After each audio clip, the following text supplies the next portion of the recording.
Is this some kind of joke, Admiral? Lieutenant Commander Evans, the ship's chief engineer, ran a hand through his sweat-dampened hair, his face a mask of exhausted disbelief. We have the most advanced warship in the world dead in the water, and you bring me a tourist. His gaze flicked dismissively to the old man standing quietly beside Admiral Hayes. The man, Paul Newman, looked to be in his 80s, dressed in simple civilian slacks and a worn windbreaker. He was frail, his shoulders stooped with age, yet his eyes were a startlingly clear blue, scanning the vast silent engine room of the USS Gerald R. Ford with a calm that felt utterly alien in the pressurized atmosphere of crisis. "License and registration, old man," Evans muttered under his breath, a bitter attempt at humor that fell flat in the cavernous space. To the Admiral he spoke louder, his voice tight with frustration. "Sir, with all due respect, my team has been working for 36 straight hours. We've run every diagnostic known to man. The system is locked in a cascading shutdown loop. The brightest minds from Newport News and NAVSEA are stumped. What is he going to do?" Paul Newman said nothing. His hands were steady at his sides. He seemed to be listening, not to the angry officer but to the profound and unsettling silence of the multi-billion-dollar machine that surrounded them. The usual thrum of immense power was gone, replaced by a dead quiet that felt like a tomb. The engine room of the USS Gerald R. Ford was less a room and more a metallic cathedral, a labyrinth of conduits, pipes, and sealed reactor compartments, all monitored by glowing, unblinking computer screens. Right now, most of those screens were flashing a stubborn, angry red. Young sailors, their faces pale with fatigue, huddled around terminals, their keystrokes doing nothing to change the dire readouts. The air was thick with the smell of ozone and failure. Lieutenant Commander Mark Evans was a product of a new Navy. A graduate of MIT, he understood the ship in terms of data streams, algorithms, and fiber optic networks. He saw the carrier as a flawless system, and its current state was a personal, professional affront. The old man's presence was an insult layered on top of that injury. It suggested that his knowledge, his team's knowledge, was insufficient. "Admiral," Evans pressed on, his voice rising, "this is my engineering space. I cannot have a civilian liability wandering around. He doesn't know the protocols. He doesn't understand the technology. This is not a museum. It's a crisis." Admiral Hayes, a man whose face seemed carved from granite, finally turned his steely gaze from Paul to his chief engineer. "Commander, your technology has failed. Your protocols have failed. Your 36 hours of work have resulted in precisely zero progress. So for the next hour, this is not your engineering space. It is his." The finality in the Admiral's tone silenced Evans, but his jaw tightened in a surge of resentful fury. He watched as Paul began to walk, not with the shuffle of an old man, but with a slow, deliberate gait. He didn't look at the sophisticated monitors or the glowing consoles. Instead, he placed a hand on a massive, cold coolant pipe, closing his eyes as if trying to take its pulse. The crew exchanged glances. A few of the younger ones, barely out of their teens, looked on with a kind of morbid curiosity. The senior chiefs, men with decades of service, watched with a guarded neutrality, their faces unreadable. They had seen enough strange things in their careers to reserve judgment, but even for them this was unusual. Paul paused, his hand still on the pipe. He turned his head slightly. "What's her temperature at the secondary heat exchanger?" he asked, his voice raspy but clear. Evans scoffed, unable to help himself. He gestured to a nearby screen. "It's right there. 42 degrees Celsius, stable, and irrelevant. The problem isn't thermal, it's in the primary power control software. It's a code issue." Paul ignored the screen. "The gauge," he said, pointing a thin, steady finger at a small analog dial, an almost forgotten relic amidst the digital displays. "What does the old gauge say?" A young machinist's mate, a woman named Diaz, scurried over. She wiped a layer of dust off the glass. "It's 44 degrees, sir," she said, her voice uncertain. "It's in the green, but it's different from the digital reading." 2 degrees, Paul murmured to himself. "She's running a fever the computer can't see." Evans threw his hands up in exasperation. "This is ridiculous. We're chasing ghosts in the machine based on an uncalibrated analog gauge from the Dark Ages. It's thermal drift, a rounding error. It means nothing." Paul then reached into a small, worn leather pouch on his belt. It looked like something a man might have carried every day for 50 years. From it he produced a tool. It wasn't a wrench or a screwdriver. It was a slender piece of steel, custom milled, with strange notches and a weighted handle. It looked more like a key for a lock that no longer existed. "And what in God's name is that?" Evans sneered, stepping closer. "Are you going to divine for water with it? Tell us the ship's future?" As Paul held the strange tool, the harsh glare of the emergency lights seemed to warp and fade. For a fleeting second, the quiet engine room was filled with a different sound, the violent shriek of twisting metal and the roar of a jet fuel fire. He was 22 again, his face black with soot and sweat, his lungs burning. He was deep in the bowels of the USS Enterprise, surrounded by smoke and chaos after a flight deck explosion. An alarm blared, a death rattle. A voice, young and terrified, screamed, "It's gonna blow, Paulie. The whole compartment is gonna go." He was on his knees, forcing that same piece of steel into a smoking, sparking junction box, his knuckles bleeding. "She'll hold," he had yelled back, his voice raw. "Just give me the goddamn chance to listen to her." The tool wasn't a museum piece, it was a promise, forged in fire. He blinked, and the memory receded, leaving only the cold, sterile reality of the Ford's engine room, and the smug, dismissive face of its chief engineer. The tension in the room was now a living thing. The Admiral stood like a statue, his faith in Paul a silent, immovable force, but everyone else was on a knife's edge. The career of Lieutenant Commander Evans was imploding, and he was determined to take this strange old man down with him. For the younger sailors, this was a bizarre piece of naval theater. For the older chiefs, a sense of unease was growing. They were starting to feel they were witnesses to something profound, a clash of worlds, and they weren't sure which side they were on. It was Petty Officer Diaz who became the catalyst. She was new to the Navy, still in awe of the massive scale of the carrier. She had been taught to trust the computers, to follow the diagnostics trees, to believe in the infallibility of modern tech. But she had also been raised by her grandfather, a retired Navy boatswain's mate, who spoke of ships as if they were living creatures with moods and tempers. In Paul Newman, she saw her grandfather's wisdom reflected. She saw the way he touched the ship, the way he listened to it. The final straw came when Evans, his professional pride shredded, turned to the two master-at-arms who had been standing by, looking deeply uncomfortable. "That's it. I've had enough," Evans declared, his voice shaking with rage.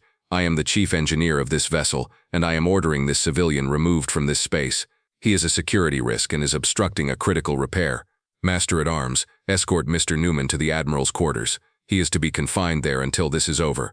The guards took a hesitant step forward. The Admiral's eyes narrowed into dangerous slits.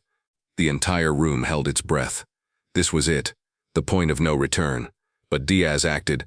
While the officers were locked in their standoff, she had slipped away to a secondary comms terminal. She remembered overhearing Paul Newman give his name and an old service number to the Admiral's aide when he first came aboard.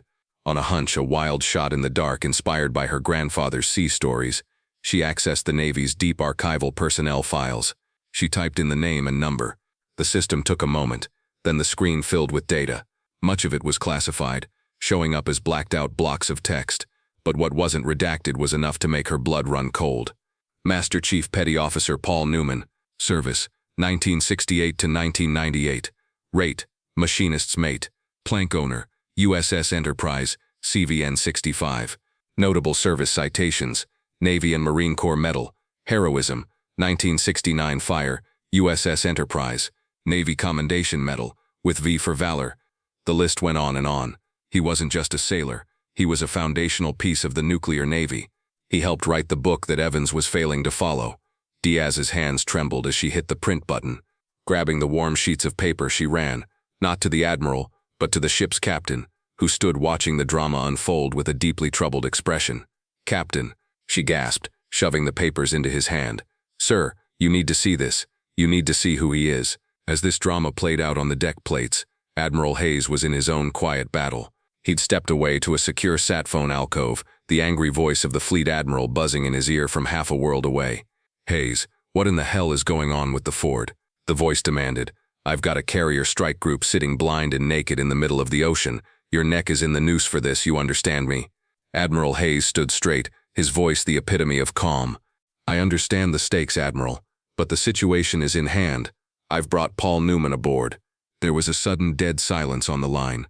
The furious torrent of words ceased. After a long moment, the fleet admiral's voice returned, completely transformed. It was quiet, hesitant, almost awestruck. "You don't mean the ghost of the Enterprise, Paul Newman?" "The same," Hayes confirmed. A low whistle came over the secure channel. "Then God help anyone who gets in his way," the fleet admiral said. "The order stands. Give him whatever he needs. As of right now, the USS Gerald R. Ford is his ship." Back in the engine room, ignorant of the conversation that had just sealed his fate, Lieutenant Commander Evans was making his final career-ending move. The security guards were hesitating, Looking from the furious engineer to the stone-faced Admiral, Evans felt his authority slipping away and doubled down. "Admiral, for the record, I am logging this as official insubordination. You have compromised the security of this compartment and are actively obstructing my duties as chief engineer. I will have that noted in my report," he said, his voice dangerously high. He turned his glare on Paul. "Sir, for the last time you will come with these men. Now." He gestured impatiently for the guards to seize the old man. But just as the master-at-arms took a reluctant step, the captain's voice boomed through the space, cracking like a whip. "Commander Evans, belay that order." Every head snapped toward the captain. He was striding forward, the printouts from Diaz clutched in his hand. His face, which had been a mask of stress, was now a portrait of shock and profound respect. "Security, stand down.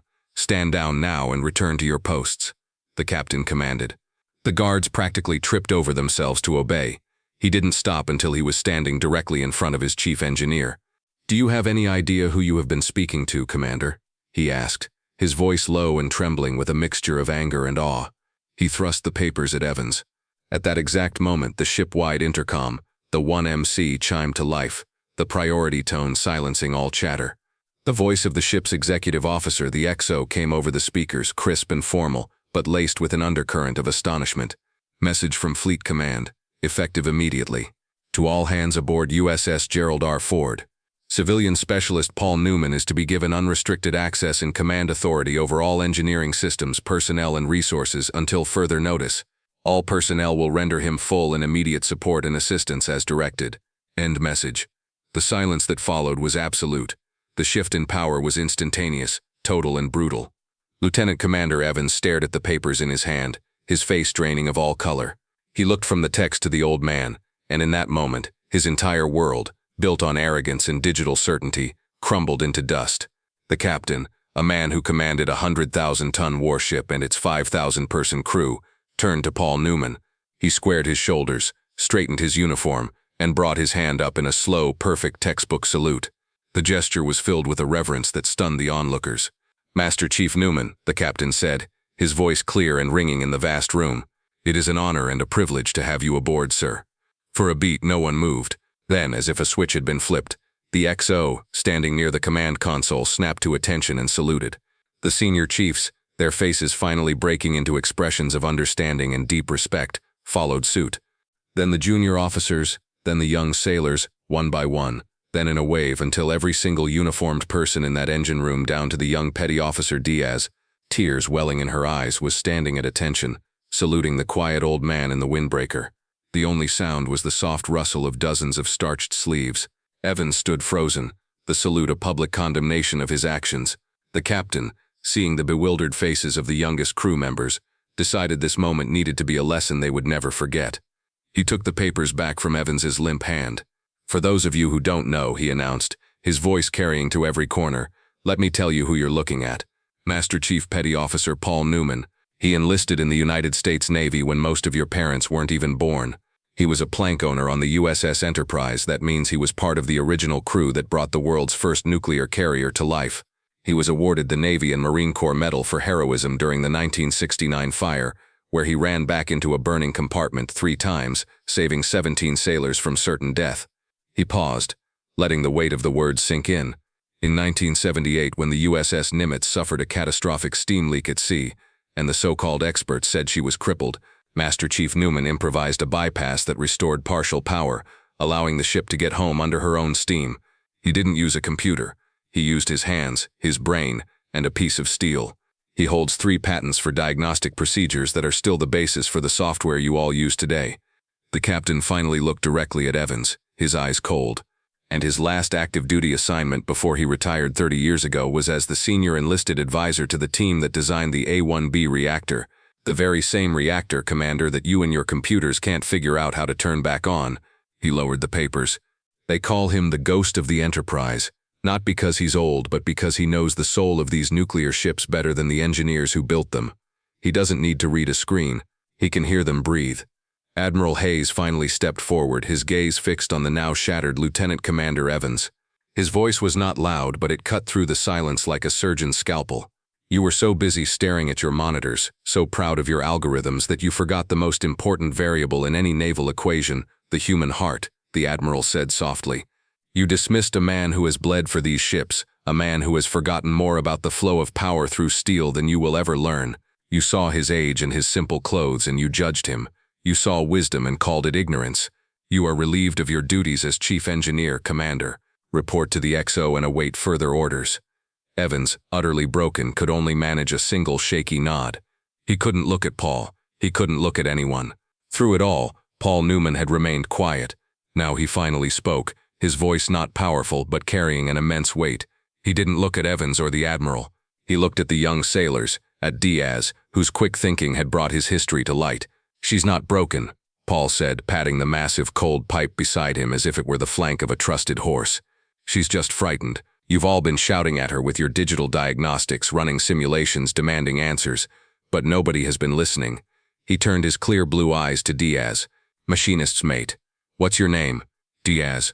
Master Chief," she answered, her voice trembling slightly. "Diaz," he repeated, a small approving smile touching his lips. "Good work. Now come with me. Forget the computer. Bring a heavy wrench and a stethoscope. It's time we listen to what she's trying to tell us."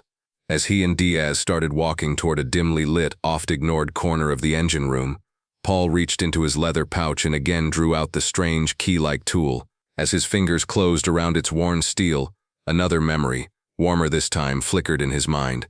He was a young petty officer again, standing in a machine shop on the Enterprise. His mentor, a grizzled old master chief with hands like leather, was pressing the newly machined tool into his palm. "Computers will come and go, Paulie," the old chief had said, "but every machine has a heart, and every heart has a rhythm.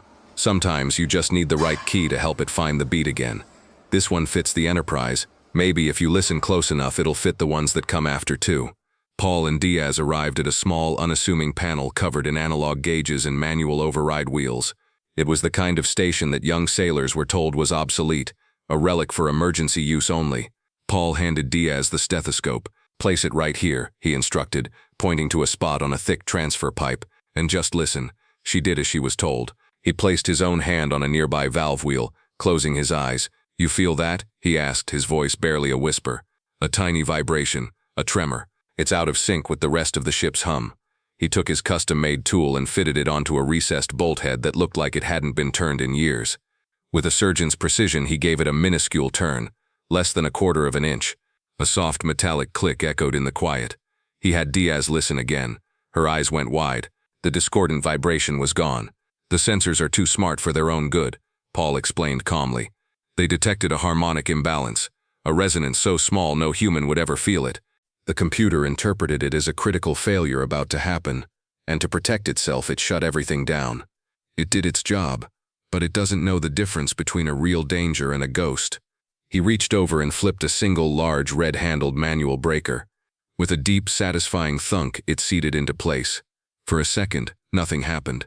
Then a low hum began to rise from the very deck plates. It grew steadily, a resonant thrum that filled the vast space, chasing away the dead silence. On the main engineering console, a cascade of lights began to flip from angry red to calm, confident green. The USS Gerald R was breathing again. The entire fix, from start to finish, had taken less than 5 minutes. In the weeks that followed, the fallout was quiet but decisive. Lieutenant Commander Evans was reassigned to a shore-based training command, his promising career permanently altered. Admiral Hayes, at the captain's recommendation, instituted a new mandatory training module for the entire Pacific Fleet's engineering divisions. It was called Legacy Systems and Institutional Knowledge, and its first lesson was a detailed history of the service career of Master Chief Paul Newman. A month later, the USS Gerald R. was docked at Norfolk. Paul Newman, once again just a quiet old man in a windbreaker, walked down the gangway. Waiting for him on the pier was the former chief engineer, Mark Evans, dressed in simple khakis. There was no uniform, no rank, just a man who had learned a hard lesson. "Master Chief," Evans said, his voice steady and clear. He stood straight, meeting Paul's eyes. "I wanted to apologize. My arrogance was inexcusable, and I wanted to thank you." Paul paused and regarded him for a long moment. He gave a slight, slow nod. "The ship taught you something," he said, his voice gentle. "That's her job. Now it's your job to remember the lesson." With that, Paul Newman turned and walked away, melting into the bustling crowd on the pier, his quiet valor once again becoming anonymous. Evans stood watching him go, the powerful hum of the carrier at his back, a sound he now understood in a completely new way. The story of Paul Newman is a powerful reminder that wisdom isn't always digital, and that the greatest strength can be found in the quietest voices. If you were moved by his unassuming heroism, hit that like button, share this story, and be sure to subscribe to Veteran Valor for more incredible stories of true legends.